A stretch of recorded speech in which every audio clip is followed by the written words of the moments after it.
we're like 10 minutes in. Easy to do. I know. Okay, so yes, it should be recording right now. And I think I can just trim out the beginning if we need to do that. Awesome. Cool. So let me double check here. Okay, so I see my share button there. And when I was going to show that tiny little brief video on the self-determination theory. Okay. There's not going to be any problem when I bounce over to that video, right? I don't think, but do you want to try it real quick and see if I can hear it at least? Let's try it. Okay. All right. Okay. Are you seeing mine? Not yet, but sometimes it takes a minute. Okay. Let me.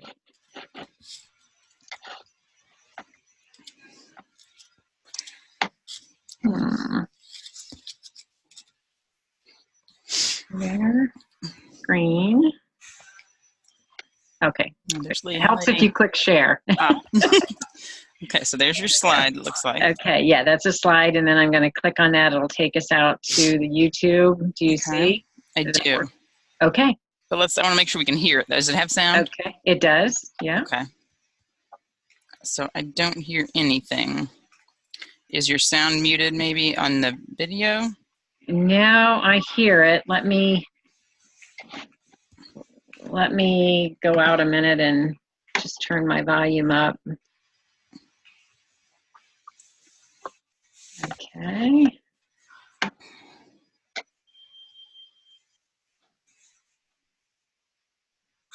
Okay, let's see. Anything? I hear it, but I can't understand anything. Okay. So how could I, either we don't mess with it, or it was just like to build some more background knowledge around that, or I don't know. There's a way to do it because I've used it in my classes. So, all right. So at the bottom of your screen, where there's hang on a second. Let me look. Are you just using your computer speakers? I am. I wonder if that might be the. That probably is. Let's see. Let me look at audio settings real quick. Okay, recording, video.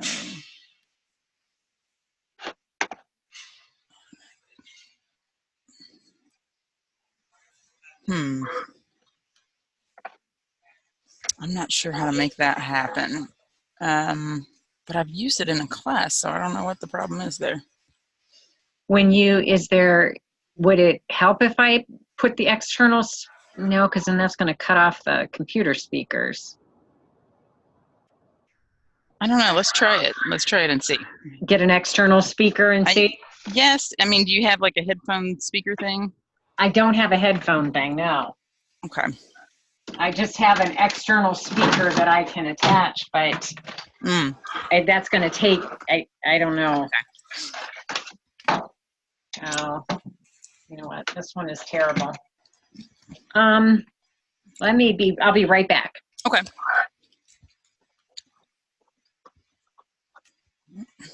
Hi, Lee. I don't know if you can hear me or not, but I see you're on there.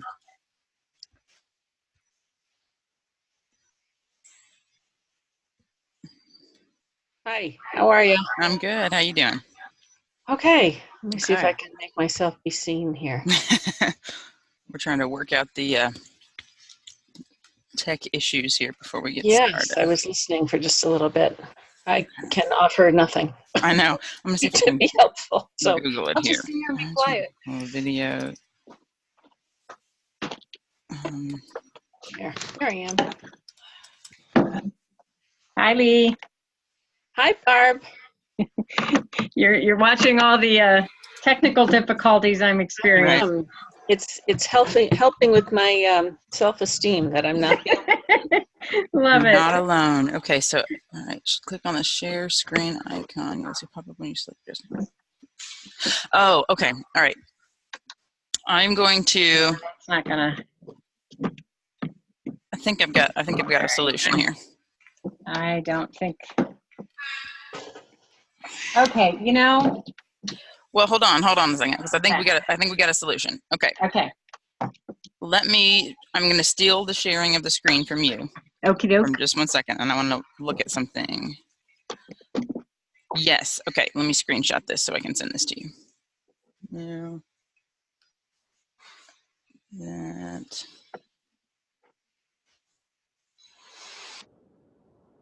Okay. Yeah. This is actually pretty easy, so we should be good. You're emailing something to me? I'll put it in the chat box here in just a second. Okay.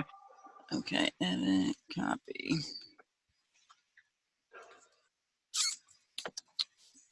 Cancel. Okay, why can't I see the chat box? Let me put it in the chat box. I don't know. Okay, I guess not. More. Okay, I will just email it to you then. Okay.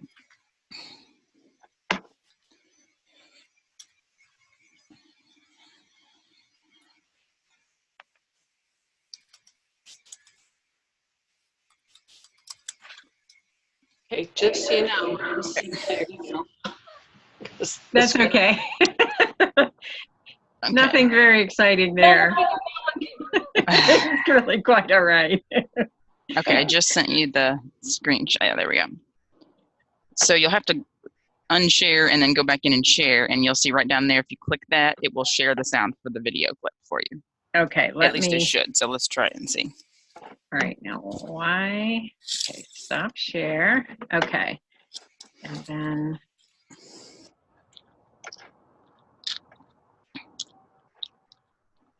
So, And is that wallpaper behind you, or is that a screen of some kind? Are you talking to me? Yeah. I am actually in our business school right now, and as you know, business schools have lots of money, so like it's super fancy. I'll show you all the way around. Like it's a big fancy with this big, what is that, a big sculpture and staircase and all the things. So I'm sitting right here trying to cram in some lunch. We have a delegation from China that's here with us this week, and we're doing training with them all week. But we have a little hour break for lunch, which worked out perfectly. So. Oh, that's good. Yeah, No rest for the weary. Huh? Yeah. okay, So that's let me your see. school head. I see it. There's Barb. Yeah, now I see the share computer sound. Okay. Okay, so now let me try. Okay. All righty. And Lena, this is the business school. The ed school does not have anywhere near that much money. It's in a like 45-year-old building that's got asbestos. There you go. So sounds like our school event sounds is right. an old building for Salem State University. So Nice. It's 18 something. I should know. Our three basic needs are autonomy, competence, and relatedness. We've heard some things about them today, but I'm just going to briefly say All what. right. Excellent. Okay. Okie doke. We are in business. Ready. Okay. Okay. So I'm going to turn off my video and sound here so I can finish my little yogurt parfait without making Paula. terrible sounds.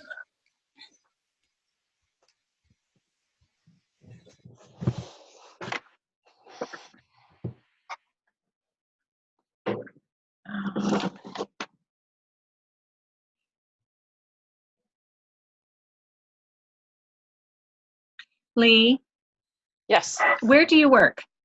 I work at Salem State University in Salem, Mass. Okay. All right. I didn't bring all my notes from our last meeting where everybody was from, so I kind of have lost memory of everything. So cool. That's cool. I've not been that organized. You're in Ohio? Is that right? Yes. But not Columbus. And so we're like an hour north of Columbus, 60 miles or so.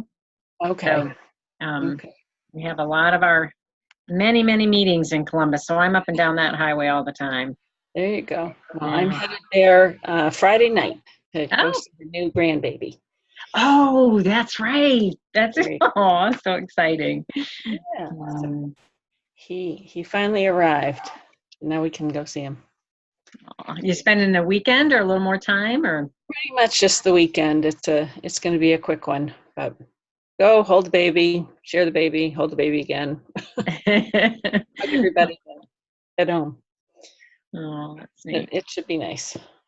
Be nice. I discovered that that's a Midwest thing to talk about miles, whereas on the East Coast we talk about time, like how long it takes you to get from one place to miles. It doesn't matter. Right. It's Depends on the traffic. Yeah, that's for sure. And where are you? North of what university are you at? I'm not at a university. I work for what's called a state support team. So it's an agency that supports school districts. We're kind of, the Department of Education has the system of support, and the support teams are part of that. So that's awesome. It's what we do. So we've got this, we work regionally. So there's about 60 school districts or so that we support, different levels of support. But yeah. That's cool. Now, is research a part of that, or is it pretty more straightforward? No, yeah, we don't. I mean, we engage sort of in action research as we're doing, things with districts, and they're trying some things and trying to improve outcomes, but we don't engage in research.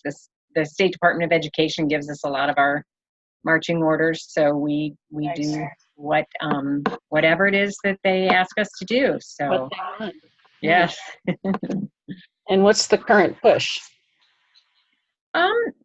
Well, it's literacy in Ohio. Literacy is huge, and a multi-tiered system of support. So how are we, what are our literacy frameworks, and how are schools implementing those? And then how do we have the tiers of support? So it's a little bit of everything. There you go. Yeah. I prior to Salem State, I worked in New Hampshire, and we did. I worked through the University of New Hampshire, but with the state, sort of our State Department of Education is tiny. But we did a 5-year RTI project, but we combined literacy and behavior to see how that could mesh, which was an interesting process. Yes, yeah, and behavior is a big part of ours as well. So I do a lot of work around PBIS, but in Ohio, they've just put lots and lots of money right now into literacy and training many school districts, and simple viewing. Yeah, so it's good stuff. So did Ohio get that Striving Readers grant? Yes. Okay, Kentucky did too. And they actually, I was at the state when they were doing the application or whatever for it, and they included UDL in it, which I was like, yay! Yeah. So now it's mandatory for everybody that is doing the program that they have to incorporate UDL in some way, which is awesome. That is awesome. That is awesome. And you might have to, when you're done with your yogurt, you might have to readjust your microphone a little. It's up by my forehead. So. Sorry. You, but I was hearing you better before.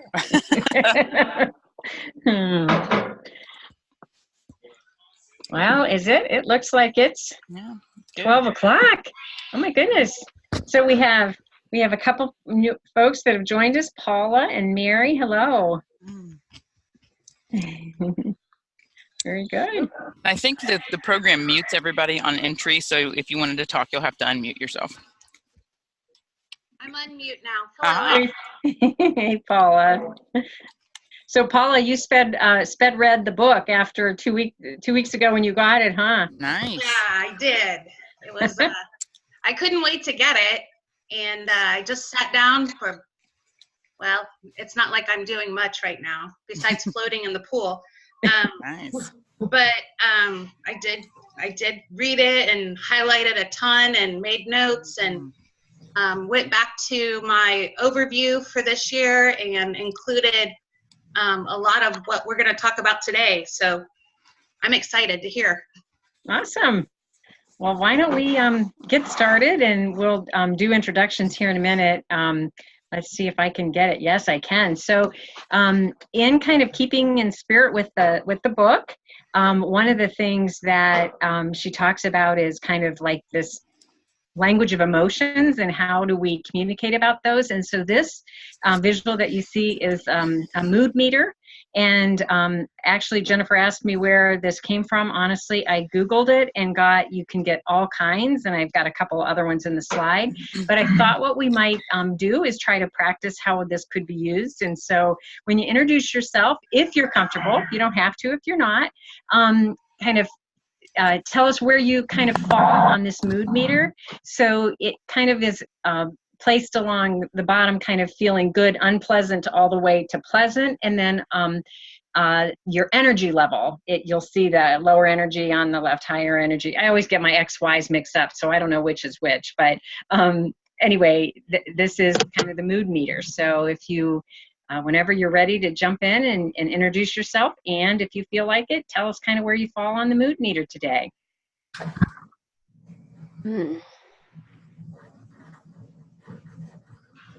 Okay, well, I can start. I'm Jennifer Pusateri. I'm with the University of Kentucky.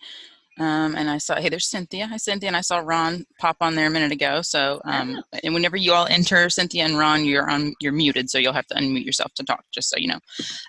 So today I am feeling, gosh, I don't know. I think maybe optimistic, well, or grateful. I'm feeling also very grateful today. So let me go down to the lower energy because I could use a nap.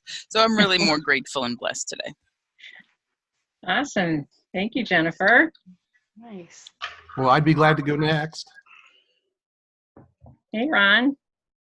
Ron Rogers, and I think I'm feeling elated. That's what I'm feeling. Elated. I'm so excited that Barb invited me. You know, in Ohio, when Barb asks us to do something, everybody in Ohio jumps. Oh, it's very kind of you, Ron. and I'm with Ocali. I'm the director of the UDL Center at Ocali. Now, Ron, why can't we see your face? Do you have your little thing covered up like you always do?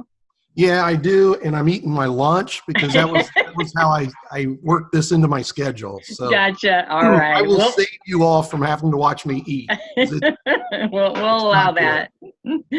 Thanks, Ron. Okay, I'll go next. I am always ecstatic when I talk about being a teacher and being in the classroom, and I am inspired by Barb all the time, and I'm feeling focused. So that's something unusual for me. So take it and run. Might have something to do with laying by the pool all the time. Yeah, it probably does. Thank you, Paula. I'm looking for, I can go next. Oh, there's folk. I was looking for focused on the map here. And I think this is the grid that came out of Yale University, according to Allison's book. So I'm Lee. I'm up here in increasingly humid New Hampshire. Yeah. But no complaints. We have not had the thunderstorms and all of that have been out in the Midwest. I guess I'm feeling pretty content right now. My summer course just launched and everybody seems to be understanding what they're supposed to be doing. And we're doing a new format. We're trying UDL in 3 small chunks as opposed to 1 big chunk. We're just doing the foundations over the next 6 weeks. So I'm hoping it goes well. So that's me. Awesome. Thank you, Lee. Hi, I'll go next. I am Mary. I'm in Missouri. I work for the University of Missouri. Right now, I am actually a little bit anxious. It is 4-H fair time around here, and we have kids with cows. So cows got loose and all of the things this morning. But oh, wow. I'm hoping it's over. But right now, still a little anxious. Still coming off chasing cows. That gave me a visual, Mary. It makes me smile. Yeah, I wasn't smiling earlier, but now I'm laughing about it. So. Awesome. That's hysterical. It is. I can Who go else do we next. have? We have Cynthia. Yeah. Yep, I can go next. I'm feeling inspired today by finishing this book. Yeah. It was a great at the beginning of the summer, I thought, oh man, how are we going to fit this in? And things are just starting to get crazy, and the book is finished and things are crazy. So I am inspired by what I've read. It's exciting. Awesome. Thank you, Cynthia. Do we have everybody then? Is that everybody but me, maybe? Looks like. So I'm Barb Gentili Green, and I offered to facilitate today. So I've never done this, never done Zoom. So I know that I have the support of you guys. So that's helpful. I'm feeling energized because I always get energized when I have to try something new. And also a little in the red, a little jittery because I haven't done this before. But I know you guys are great participants. So you'll just carry us on. And the really super exciting thing is that Allison Posey is going to join us at 12:30. So keep that in mind so that if you have some questions or anything you want to pick her brain about, she is here for us. And she may jump on earlier, but for sure she'll be here by 12:30. Sound good? Yes. Awesome. All right. So that is one example of a mood meter that you see. And then here's the other one. And I placed this video. We're not going to watch the video, but if you, and Jennifer, I don't know if we share the PowerPoint or anything. I mean, I don't mind doing that, but you'd have to help me figure that out. And then you could play it. But if you just Google it, Yale has a lot of resources around the mood meter, and this little video kind of helps explain that a little bit. So this page is definitely from Yale. So, and just more Yale resources. So kind of this concept of the colors, it's not good or bad to be in any one of them, right? And you need certain kind of emotional levels of charge when you're trying different things. So this was just another visual way to show what that meant by the mood meter. So, and then this is Allison Posey's. This is how she uses this in her trainings. So, and she uses the little cartoon characters. So this is actually Allison's that she has put in some of her presentations. That's cute. So just a different way of doing it. So, hey Steve, welcome. I don't know if he can hear us, so one of my colleagues. Oh, and Dina, right? Did I say it right? Yeah, that's Dina. Awesome. Welcome. Everybody. All right. So why don't we jump right into kind of the first question that comes out of Chapter 6. So in what ways are you building or hope to build a shared language of emotions as you work with learners? That's kind of one part of the question. And then how can you help learners shift emotions for productive learning? So if you think about that mood meter, sometimes depending on the task, it might not be a good thing to be kind of in the red zone, kind of super energized. You may need something a little calmer. And so, how do you or could you see helping learners shift to get into that zone of productive learning? So there's question 1. So I can jump in. I thought that was a really interesting part of the book, and I'm teaching undergrads and grads in the fall. And one of the thoughts, I liked that idea of having that grid available when students come into the classroom. And I was thinking, I could get a bunch of little, I think our whiteboards are magnetized. I'll have to check on this, but I think they are. But giving everybody a magnet as they walked in the door. And then having them put it up on the board, and then just talking about what are the strategies they use, and then what would be the kinds of strategies that they could use with, they're all elementary school people, so what are the things that you could use with elementary school teachers? So I'm excited about trying some of this stuff and just using more of that language. And I think sort of allowing them, I thought she said somewhere about she's heard people say, leave your emotions at the door. Yeah. I think we need to sort of address that and say, nope, bring them on in and let's see how they can get in the way, but how they also can be really helpful to learning. Right, because how well does that work when you tell someone to leave their emotions at the door? Like, that ticks me off, so that's really going to help me be productive, right? Right, especially if it's in those extreme corners. Yeah. I think. Yes, excellently. Well, my classes can be in those extreme corners. I teach 11th grade, and I also teach 10th grade at a career center. And so my kids come from 9 different homeschools, and they usually spend 2 years with us. And I like being the junior English teacher because I'm really the first person that they have contact with. And one of my goals is to establish that they have a clean slate with me and with our school. And I'm using that to help motivate them to become better learners. And it's really something I believe in, and it's something unique to my school. And I'm also using it in my Comp 1 classes at the college that I'm teaching Comp 1 at.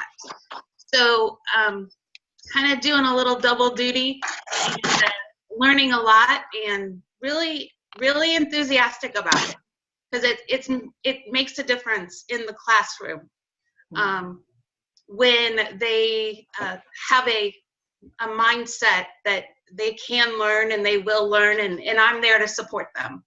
So nice. Great example, Paula. Thank you.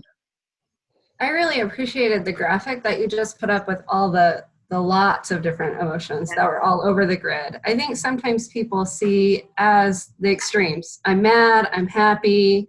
And so having that wide array with lots of different language, I think is helpful in trying to be, even with myself, thinking about, okay, really, where am I? Am I mad or anxious or whatever, to make myself really be more precise in my language. I think that was interesting.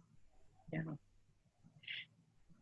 And just to build on that, Mary, like right now I'm reading How Emotions Are Made, which is just intriguing me, but like the words that people assign to emotions, what you might assign and what I might assign are very, very different, and how we cannot, and Allison even talks about this in her book, like she thought she could read her children's emotions on this act, when they were on their trip.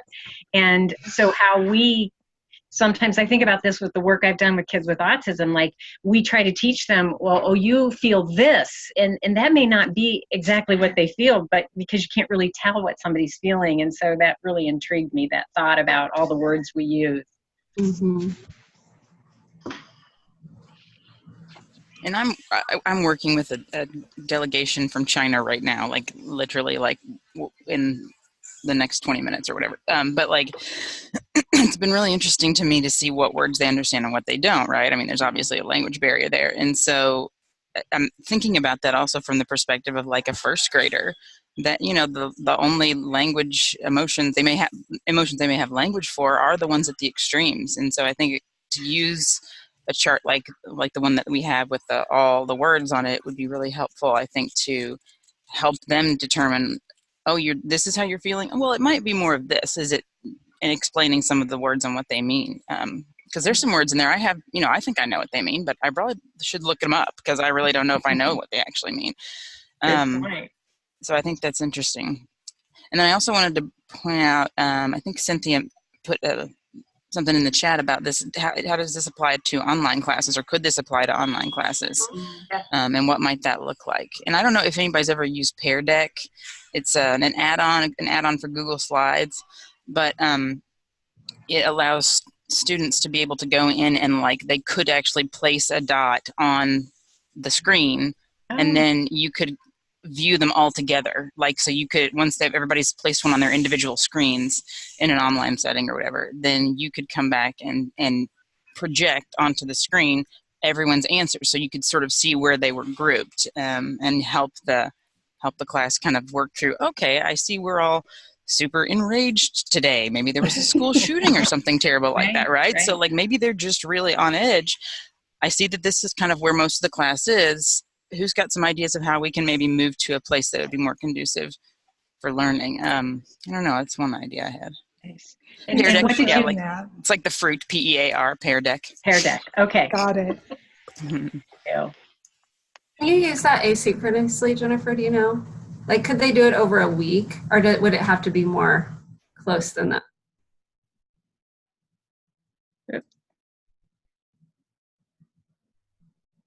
The pear deck? Yeah, the Yeah. pear deck. Could it be asynchronous? Yeah, I was wondering that as well. Maybe it could be a reaction to a specific assignment or discussion topic. I think that that's often incorporated in the discussion, talk about how you're feeling about what we read and that kind of stuff. But I just wondered what this might look like. I'm always interested in different approaches. Mm-hmm. And I like the potential interactivity of using Pear Deck. Yeah. So thanks for that. Yeah, I was thinking about even in my undergrad class using it over time, having them maybe not being outward on a board, but more personal, and have them see if there's any changes over time. You could put it in a Google form and then, redo it every day, every week, and then it would keep a chart for you also. Oh, that's good. In the Excel sheet. And then you could turn that into a graphic, a chart of some kind, and really see the flow of it, I guess. Mm-hmm. You guys have great ideas. Yeah, those are great. I love that. I do too. Awesome.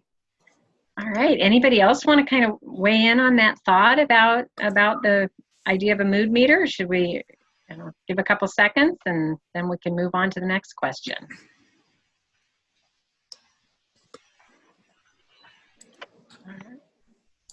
All righty. Well, let's move on. So kind of bear with me as we go through some of the slides you've already seen. So one of the things I thought we could do is just watch this quick little YouTube I found on this self-determination theory. So in case somebody hasn't read the book, they might understand what this is talking about. So trying to build in multiple options in case folks haven't been able to read the book. So let's hope this works.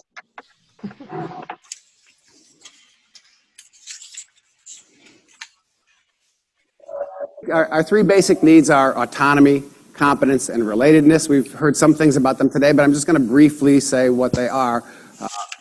For us, relatedness is feeling cared for and connected to others. It has to do with a sense of belonging, a feeling that you matter to the other people that are there. And relatedness is enhanced not just by people treating you warmly and including you, but it's also enhanced by your giving to them and your being able to matter in their lives. That's part of what helps us feel connected. So it's not a one-way street in relatedness. It has to do with both. And again, we'll show evidence to that effect.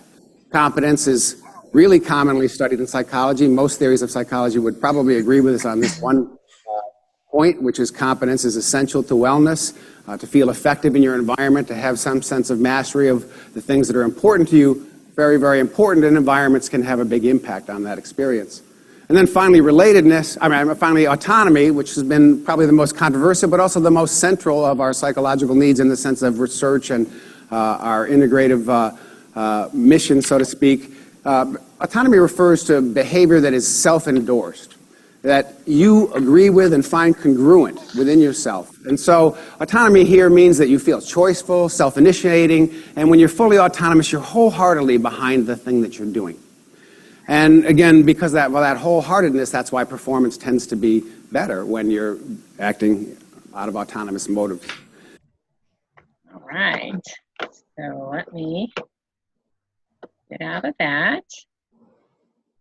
Could you all hear that okay? Yep. Okay, good. So I just want to, something struck me as I was rereading this chapter and as I watched that video, and I told my colleague Steve this morning, who's on here, who's also covered his face, I noticed, like Ron Rogers, but it reminded me of the women's soccer team, the U.S. women's soccer team that just won, right? So I thought about each of these three pieces, the competency, the relatedness, and the autonomy, because I think there's such an amazing cohesive team. And so I thought about the competence part, like they take that time to break down the game of soccer. They're running the drills, working on the skills. They don't just jump right in and play a game right off. Like through the week, they're practicing their shots or their dribbles or whatever. They're getting that feedback. They're getting on the field guidance all the time. They're celebrating. This team is a team that celebrates with each other, like just the smiles that you see, that relatedness. You know, they you can tell they really care about each other. Just the way they have that collective energy, and the way they laugh, and the way they smile. And then they recognize that they need each other. Like they can't do this alone, and they work together for that common goal.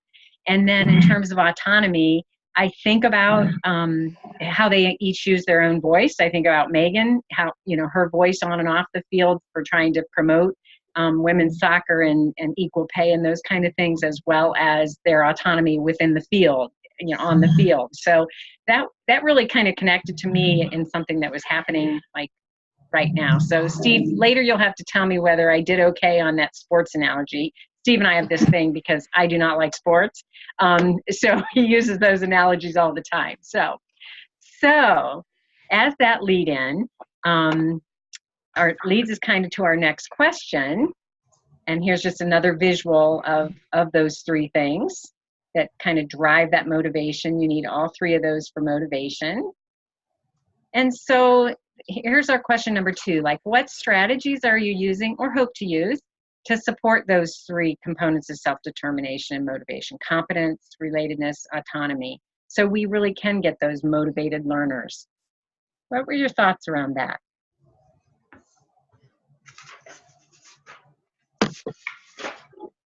Because I'm working primarily with adult learners, I might be in a different context than the K-12 world, but we work very hard to allow our learners to choose the path that they're going to take. They're all going to get to the same place, but they can choose the modules that are most interesting to them to complete first. You still have to do them all, but you can start wherever you want.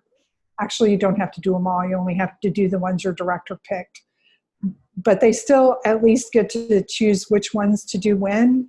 And we have a lot of, with the harder ones, when we're working with people that are unfamiliar with technology, we have a lot of little benchmarking assignments that they can complete easily that can help them develop confidence so that they can do the harder ones or the longer, more involved ones later with this list of things that they've already accomplished.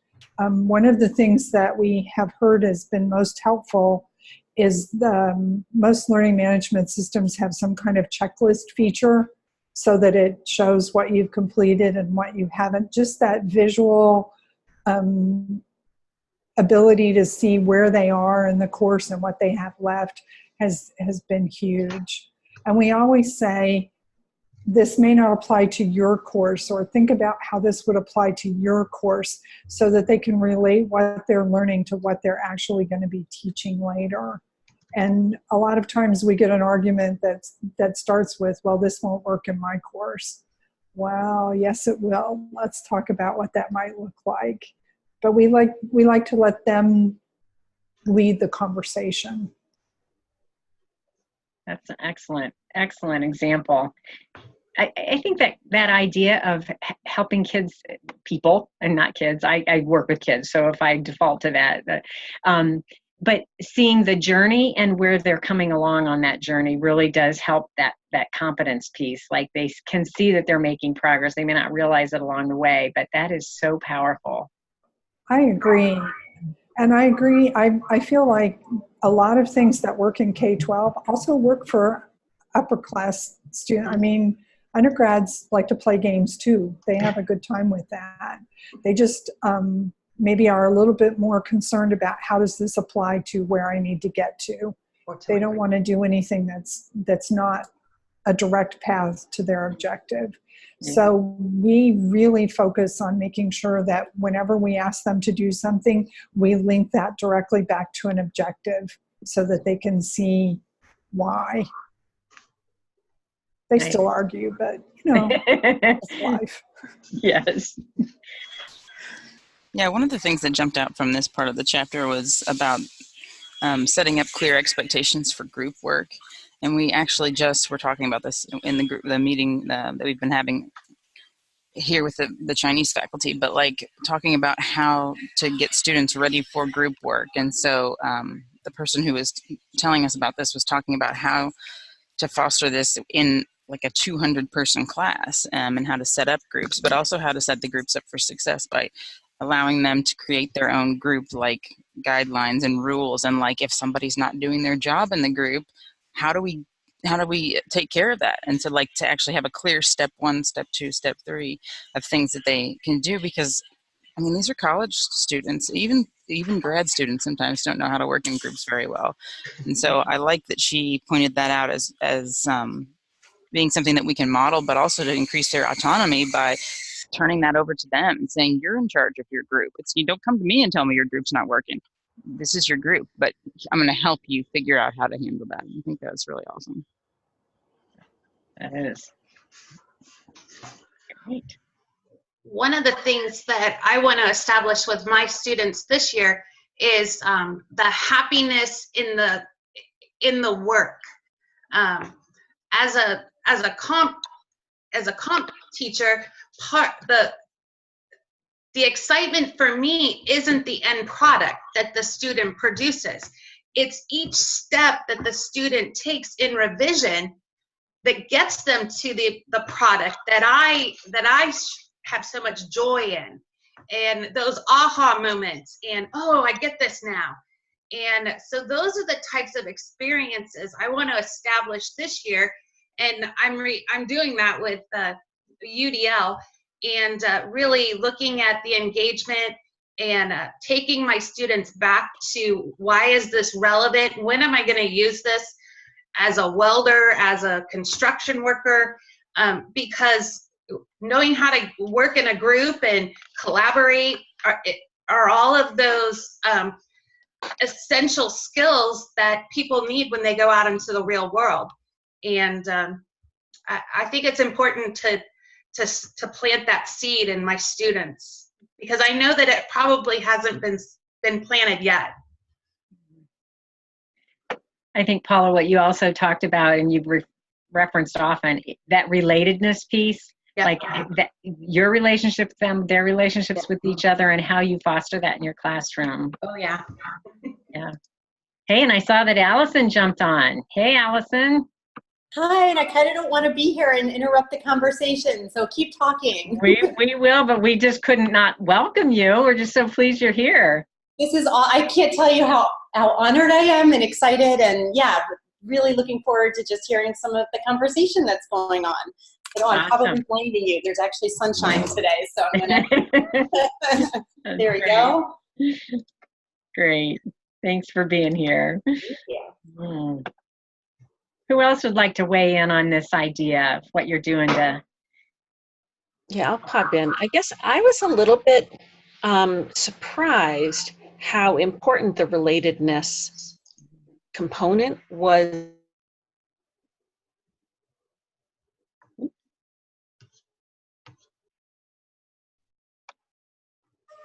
Lee, I think you froze up there a little bit. Yeah, I think so. Well, shoot, maybe she'll pop back on here in a minute. Okay. Yeah, we lost her, didn't we? Okay. Well, hopefully Lee will join back in a minute here. So anybody else, feel free to jump in on this question. I kind of want to jump in, and maybe not in a higher ed setting, but so I give private lessons, flute lessons, and I've given hundreds of them in the last 12 years. And my approach has changed over time, where I'm like, oh, you need to learn this repertoire, this is standard. This is what's going to, pop up in auditions to, providing more options. Like this will, this could serve you because it's commonly asked for. To, well, what do you want to learn? I'm not going to force you to learn, music that you're not passionate about. And I guess that's kind of the autonomy piece, but I've noticed that helps a lot. And another thing that I've done, and I'm sure most music teachers do this, is we take note of our progress every time we meet. And I remember having one student for 7 years, and she had these 2 notebooks ever since we started. And she, you know, she's so hard on herself. I was like, pull out that old notebook. And we went back. She's like, oh yeah, I've come a long way, you know, like taking notes, you know, just reflecting on how far she's come.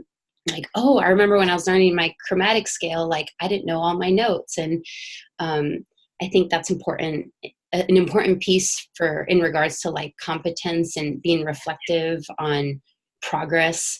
So that was just something I was just kind of thinking in relation to all the private lessons I've done. I'm like, you know, I've kind of seen this on my one-on-one sessions. So I just thought I'd add that. That's a great example. I love that. Oh.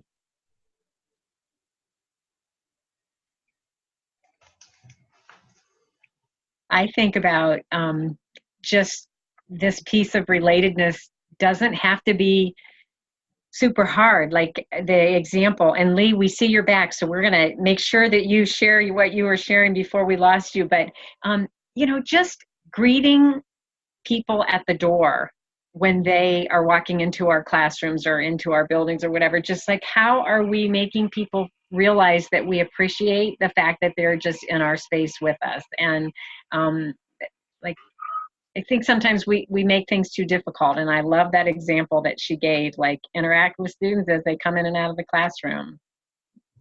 Not hard. I think that makes, so I thought my computer was plugged in. Apparently it wasn't, and then it decided to update, so I'm on my phone. Oh no, okay. Love technology. I think I said that earlier when you were dealing with the audio. Anyway, I think that makes, even though I only heard the last little bit of this, I think that makes sense, that to feel engaged in the learning, you need to know that it matters that you're there. And I'm surprised at how impactful even shooting a quick email to a student saying, missed you in class today, and not as a, you weren't here and you're in big trouble, but just, is everything okay? You know, you're usually here, you weren't here today. Seems to make a difference in their ability to be a part of the class and get something out of it. Yeah, I love that. My son is doing his grad work, and so he's teaching, and he also loves to bake. So his way of relatedness is he takes baked goods in, like always the first class and usually every other class. And so like that's how they break bread together, so to speak. But that's how he has developed this relationship with his students. That's awesome. One of the phrases I loved is the idea that you would miss a student when they're gone, when they're not in the class. And sometimes I think I remember feeling relief sometimes when some students weren't in class one day, and that breaks my heart. So it's almost like the flip of that. How do we make it so that all of those differences are actually exactly what we want and need each day? It's like we're not complete unless we're all able to engage and be part of it. Mm-hmm. Yes. Great. So true. All right. Hey, Stacy. I just saw Stacy and Heidi joined us, and Rocky. Okay, I'm still learning the system here, so I'm like figuring out how to see everybody. So feel free to jump in at any time. All right.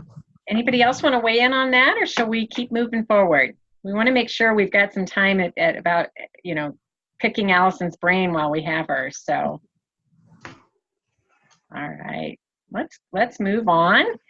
So as we move into chapter 7, I found this quote from Barack Obama in 2010.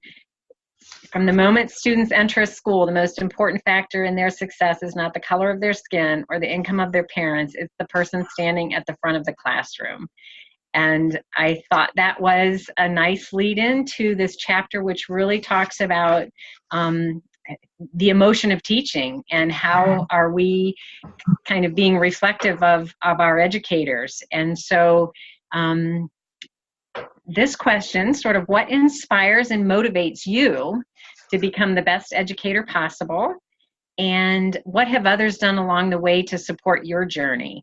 Because we know that education, regardless of pre-K to 12 or higher education, it's not an easy job sometimes. So what inspires and motivates you?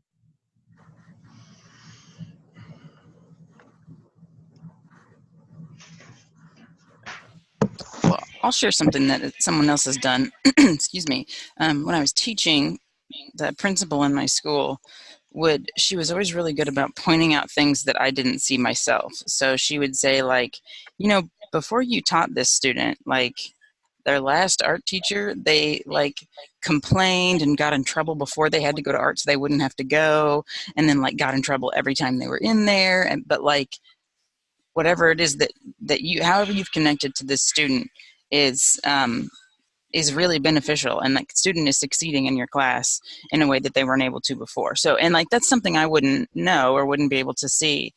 And I think there's a lot of things like that kind of, I mean, we're, in the classroom, you're doing so many things and managing so many things at one time that it's just not, it's not easy to see those things. So it was really helpful to have somebody else point things out like that to me. And it just really gave me a renewed sense of the importance of what I was doing and connecting to students. Nice. Very true. I love what you said about like seeing somebody else's perspective, like something that you wouldn't necessarily have known. Like, we go through our days, day in and day out, just through our lens, and then being able to get that feedback, because whether it's from kids or whether it's from our colleagues or our bosses, it does make a big difference and can boost us when we need it. And I think personally, when I was a leader in a school district, and I'm not sure I did enough of that for my staff, like just being just verbal about it, like saying the words, like that's I could have done better with that, because they were awesome. They were just great, and I don't know if I told them that enough. I would say that every time you see the light bulb moment, every time you see a student get something, I am inspired by that. I am inspired by watching them struggle with a concept and then wrapping their head around it and then doing something with it. And when a number of students struggle with something, then I know that there's something wrong with the way that content's being delivered. I have to go back and look at it and see what we need to do. We have an iteration scheduled for our online teacher training that every 6 months a new version goes out, because there's always something that needs to be tweaked or that we can do better. Their success is what inspires me. That's the way I would say it. What do you think, Rocky? I thought she was here. Maybe not. Rocky got called out. Oh, okay. No, she doesn't have to be here. I just thought she was going to be on. Yeah. Hi, sorry, I missed that. I was helping my grandmother with her water. I missed it. Turning just in time to hear, what do you think, Rocky? And I have no idea what we're talking about. I was talking about the iterations of IDTT and how we are inspired by our students' success to continue to iterate that course. Yes, yeah. It's been developing, and with their feedback and everything too, it's been great to continue to see that improve over time.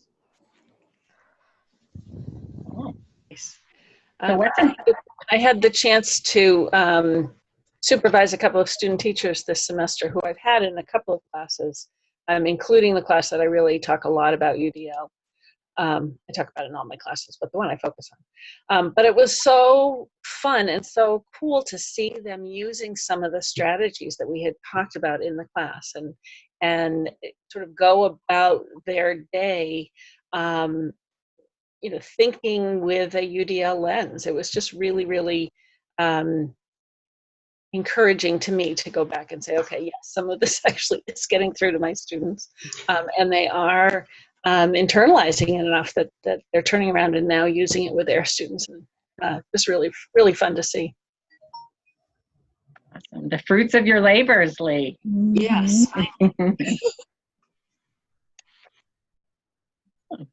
What's inspired some of the rest of you to be the best that you can be, and who supported you?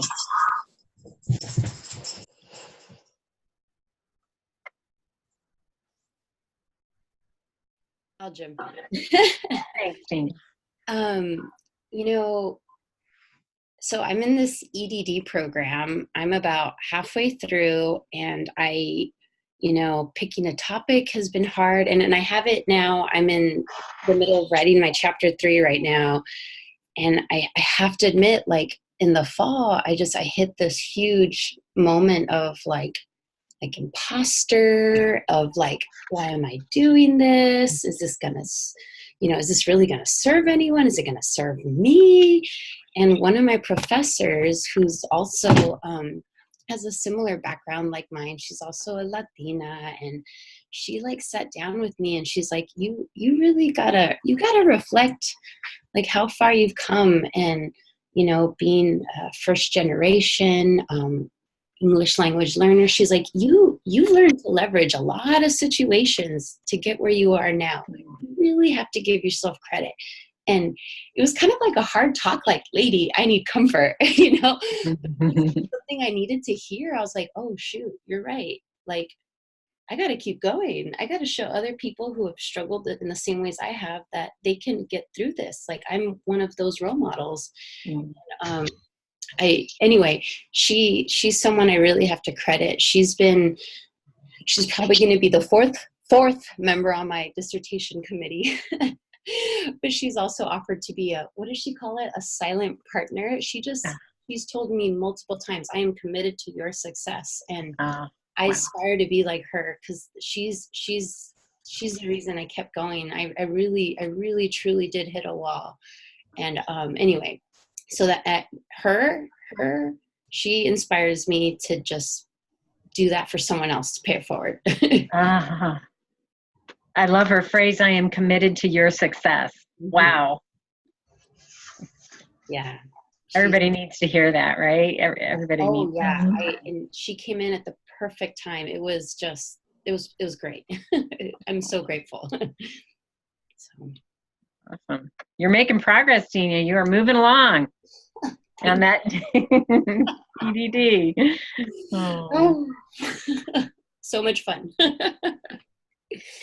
Well, let's just move on to like this next question about how can we advocate for our systems to support this emotion of teaching?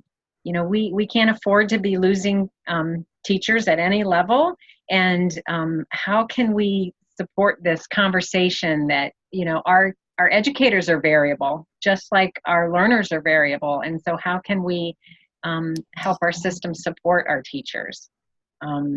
One of the things that we work with teachers a lot here at State Support Team, and it's really interesting to hear the leaders, principals, or curriculum directors say, well, this teacher just doesn't get it. And so, I don't know, we're just going to wait for her to retire or something. And it dawns on me, like, what if that teacher would have said that about one of their learners? That would not be okay. So how is it okay that we can talk that way about our teachers?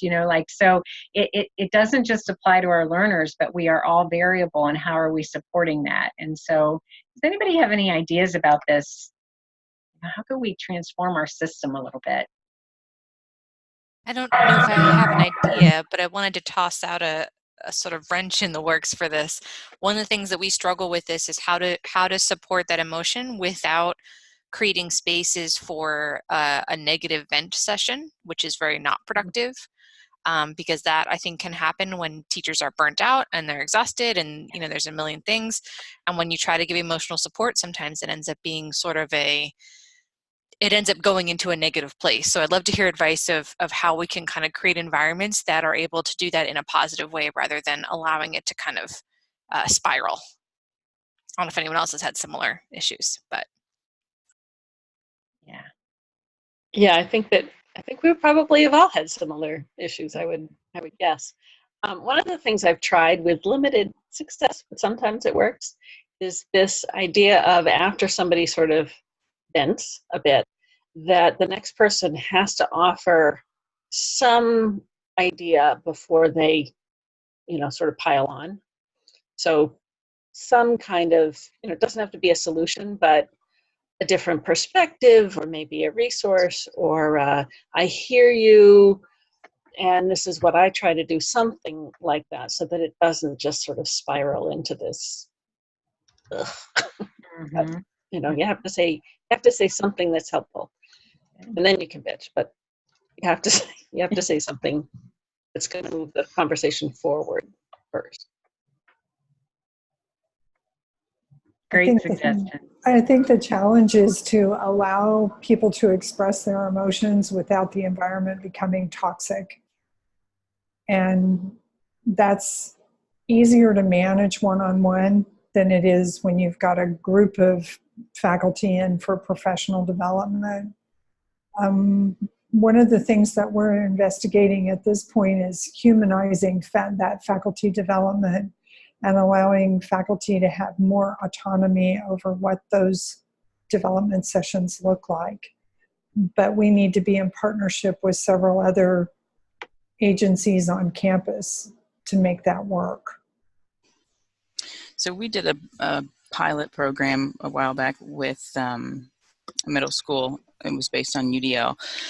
And like one of the things that the teachers said they really appreciated about the program was the fact that they felt like they had a permission slip to try new things, and that they would not be like, it wouldn't be counted against them, because they were part of this pilot. And I don't know, that surprised me a little bit to have to hear that, before they felt like their work would be on the line if they tried something and it didn't go perfectly. That makes me a little sad.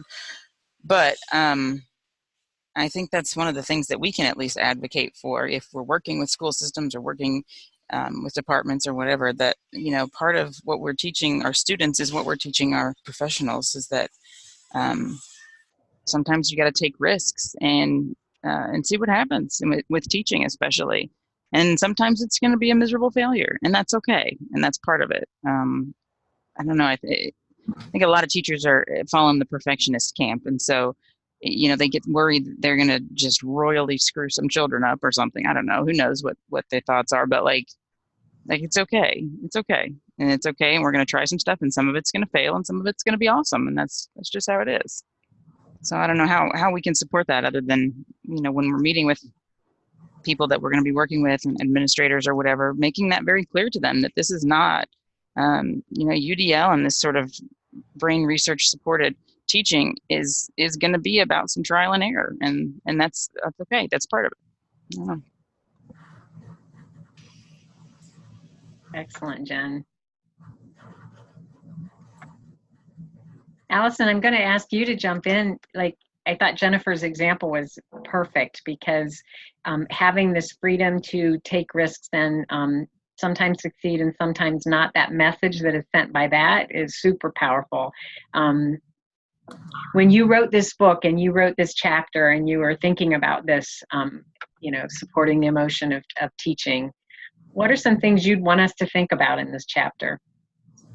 So I found the teaching structures are so rigid, and there are very few professions where by a certain time you have to be someplace because 50 people are waiting for you to walk in the door, and then right after that you have to be someplace else and another 25 are waiting right there, and your day is so scripted sometimes and so scheduled.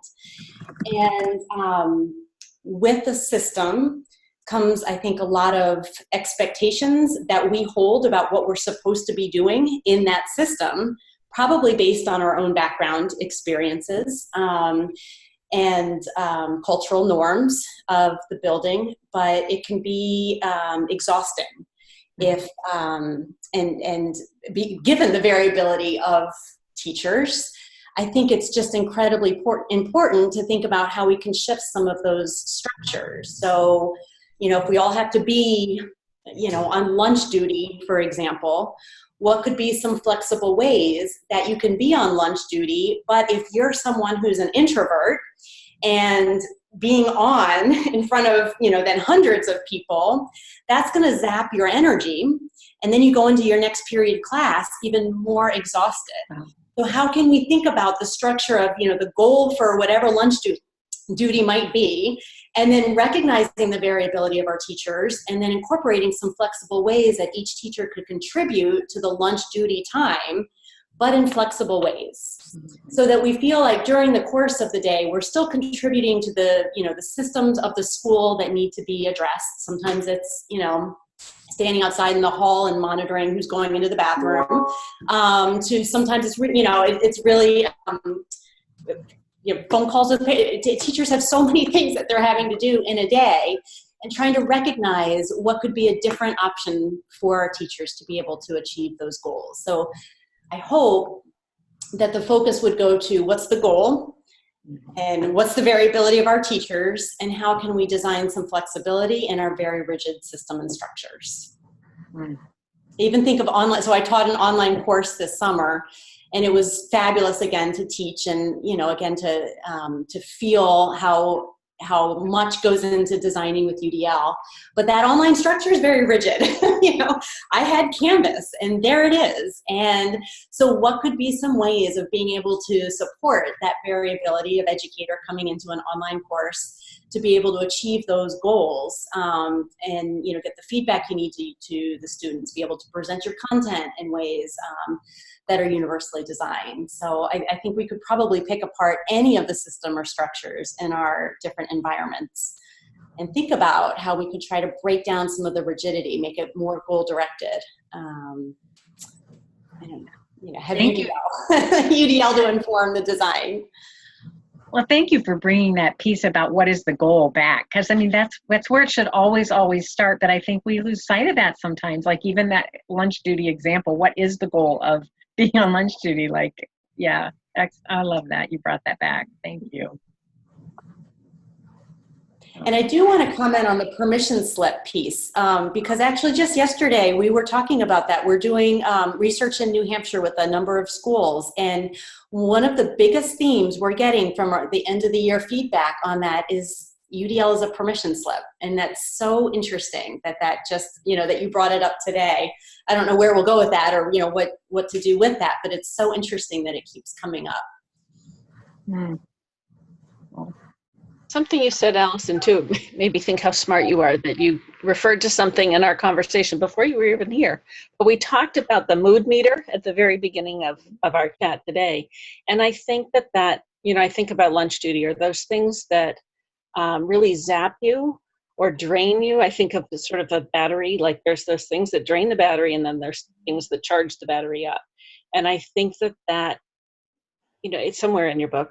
You talk about, okay, if you're here, how are you going to move to there? Yes. And I think that, I'd like to, almost a meditation kind of thing throughout the day, say, okay, so where am I on my mood meter, and where do I need to go for the next activity that's coming? Is this a time where I can be recharging? Or if this is going to really drain me, I need to be thinking about what I can do. Or if I'm like super hyped because something just happens and I have to go into this very serious, I have to call the parent about some issue, I need to bring it down a little before I pick up the phone. Yes, it's not about always being in that Elmo zone. It's really thinking about how you need to shift. So also to the conversation about, we don't want this to just become a negative vent system. Hopefully it doesn't, because you have a goal and you're thinking about how, here's where I am, here's where we need to be, and how can we get there? So it becomes about the strategies and not just staying in this negative place. And if we can figure that out and model that as adults, I think that's one of the most important gifts we could give our students as well. Incoming freshmen, the way they're feeling, and that, that thinking about the mood meter and developing that language, both for learning and for emotion, I think are just something that we're not doing in our education. And it's just critically important to that high level outcome. Yeah, absolutely. Mm-hmm. I think the piece that most struck me and really was interesting to me was that there's not a judgment call on those emotions either. Like sometimes it is perfectly acceptable to be in that red zone, and understanding that, all of that is okay. It's just recognizing where you are, and again, how you can make shifts to a different place. And it's so interesting how different people want different things at different times. Like when I need to review an article, I might want to be a little more in that kind of Oscar the Grouch mode, because it actually helps me to give better feedback. Someone else might want to be more in a Pooh Bear. So there's like you're saying, there's no right or wrong, but it really is trying, there's the little pictures, really is trying to think about what you best need to get through, to get through your goal, to achieve the goal. And it might be different each day too. So if I'm reviewing, my kids' artwork, it might be different than my colleagues' work. Mary, I'm sure it was a little helpful for you to be kind of energized chasing that cow this morning. That's right. Yeah. I'll have to get filled in on that story at some point. It's fair season around here, and the cows are out. And my husband's gone at a conference, so Angry Me was, in the field shoeing, and ridiculous. So. That's fantastic. I'm just going to open it up to, we're not going to get through our final question because I just want to take this last 8 minutes or so, or no, oh goodness, just a few minutes, looks like, for folks to ask Allison questions. And Allison, I'm going to kind of pose this question. There's somebody whose podcast I listen to, Susie Pepper Rollins, and always at the end, she says, what's something that you want to make sure we leave with? So I'm going to pose that to you at the end, like your last hope for us as we think about the book that we've read. So really just anybody, have at Allison, we've got her. So let's pick her brain. And I'll talk really fast. Rando question: is this your watercolor artwork on the front? I made a watercolor, and they made their own version of it. Oh, no. Actually, my biggest frustration with the book is I had a lot more illustrations, and they took them out because they said the text did the job. And if you don't yell, I want multiple representation. Yeah. So I would have to say, I actually have. I don't know if I'm going to, what to do with it, but I have tons of illustrations for visual image representations of the main concepts. So I don't know if it's going to be a Louis Lord Nelson-esque coloring book kind of thing, or something, but the biggest battle I had with the publisher was around the images. And the cover, we were postponed 3 months because I was so stubborn. I did not want a generic picture of the brain on the cover because I was like, that doesn't represent variability, that doesn't represent emotion, so no. Good for you. Good for you. Well, I'll tell you that this could just be me because I think visually, but the fact that there weren't as many illustrations in there, it encouraged me to make my own, which was really helpful. And I know there's research that's recently come out talking about how drawing is going to really enhance your learning. So it was helpful for me to add my own drawings, although I really like yours too. So. Well, maybe that could be, maybe it's a collaborative. There you go. Of the key concepts. I like that. And I like that there was a lot of white space around the outside of the text. That was helpful. Good. Jennifer, you've given me an excellent homework assignment. I'll have to go back and put illustrations in there. There you go. Awesome. Other questions for Allison? Allison, what inspired you to write this book? My burnout.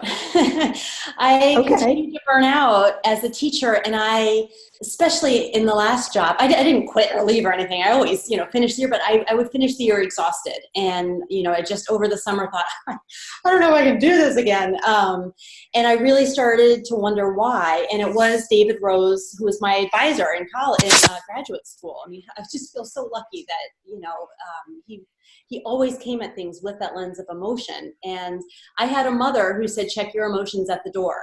She was not about to have those emotions get in the way. And the more I learned in graduate school, the more I realized emotions are everywhere. You are never without them. And one of the ways I've started actually presenting emotion now when I'm presenting on UDL, people often associate it with the engagement guidelines. Emotions are under every single guideline. Emotions are in everything we do. We're never without our emotions. So that for me, and when I would talk to people, it wasn't part of our conversation. And so unlike, who is the woman, maybe she's stepped off, who is getting her PhD dissertation, my life has not led me to my PhD dissertation yet, but writing this was my way of just taking what we know about brain science and applying it to our best practices in teaching. There's no new teaching strategy in here. There really isn't. But I hope that the framing of how to think about our teaching through the lens of emotion is new. And I hope that that's the big takeaway, that people really start to think about the emotion has to be included in that conversation. Doesn't need to get stuck there and doesn't need to devolve into, I don't like sharing emotions. I don't like to pass the stick and share how you're doing each day. That's a one-size-fits-all emotion sharing thing that I think could be developed to be more flexible. But I do think we need to start integrating the conversation more. Just like universal design for learning guidelines need to be integrated into creating course content, emotions. I can work with that. That's, I got it.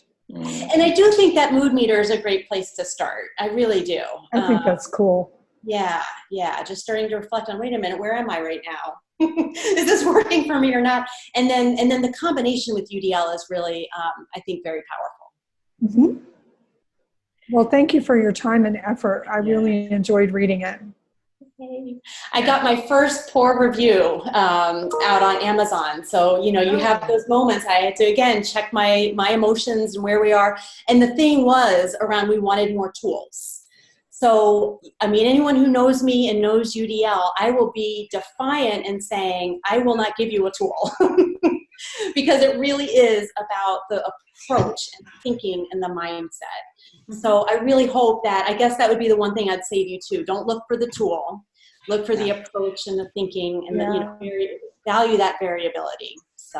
And so I think now the rest of us need to go put our review on Amazon. Absolutely. I'm thinking.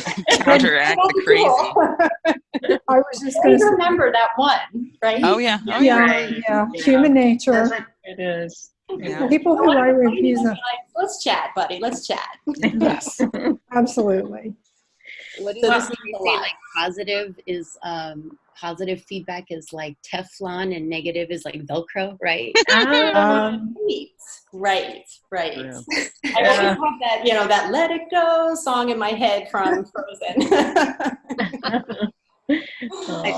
I'm that person, by the way, the dissertation person, and I just want to let you know, Allison, you've made it into my chapter 1. You've been cited a few times. So thank you for writing this.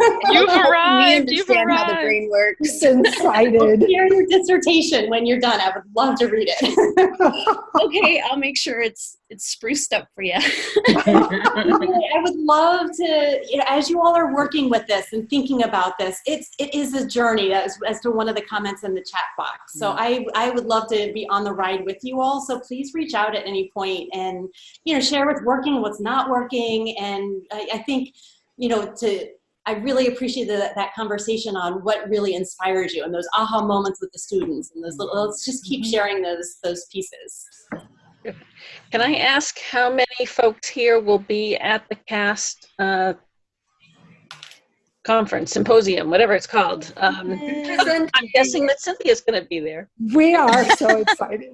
It would be really, I know that you're always running in 5,000 directions at those things, but it would be very fun to see if we can pull some of these chat people together and let's have dinner or something. A little bit. Oh, that would be such fun. For sure. What's the best way for contact? Well, I was going to say put Jennifer in charge. She's really good. I can send you a message. I can do that. Terrific. Yeah.